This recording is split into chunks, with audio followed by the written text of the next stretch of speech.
बातमी आहे पेपरफुटी प्रकरणातील नव्या खुलाशा संदर्भातली। शुभम खैरनारच्या रडारवर श्रीमंत विद्यार्थी होते अशी माहिती समोर आली। अभ्यासात सुमार मात्र श्रीमंत विद्यार्थी रडारवर होते। नामांकित कोचिंग क्लासच्या संचालकाची भूमिकाही या प्रकरणात संशयास्पद आहे। कोचिंग क्लासचा संचालक शुभमचा नंबर देत असल्याचा संशय आहे। आणि या संदर्भात अधिक माहिती देत आहेत आमचे प्रतिनिधी किरण गोटूर। किरण, काय अधिक माहिती मिळते या प्रकरणासंदर्भात, या खुलाशा संदर्भात?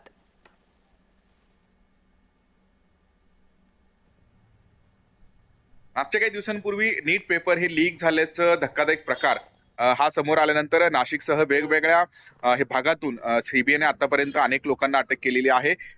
खरं तर हे पेपर लीक करून मोठ्या प्रमाणात पैसे कमवायचा हे उद्देश होता, अशा पद्धतीची माहिती आतापर्यंत जे तपास सीबीआय करतोय त्या सीबीआयच्या तपासामध्ये समोर आल्याचं आपल्याला बघायला मिळतोय। जे श्रीमंत विद्यार्थी असतात आणि जे अभ्यासामध्ये थोडेसे सुमार असतात अशा विद्यार्थ्यांना गाठून हे जे पेपर लीक झालेलं आहे ते पेपर त्यांना द्यायचं आणि त्यांच्याकडून मोठ्या प्रमाणात पैसे घ्यायचं, अशा पद्धतीचं हे संपूर्णपणे प्लॅन होता।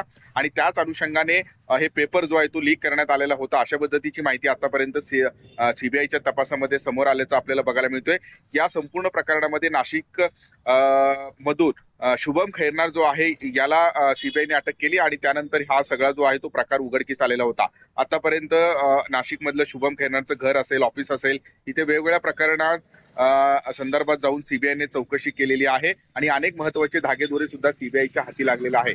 पण या सगळ्या प्रकरणाचा जो तपास आहे तो मोठ्या प्रमाणात आता सुरू आहे, त्यामुळे आणखीन काय काय माहिती या सगळ्या तपासामध्ये एकूणच समोर येते हे बघणं महत्त्वाचं असणार आहे। जी किरण, या सविस्तर माहितीसाठी धन्यवाद तुम्हाला आणि सर्व प्रतिनिधींना।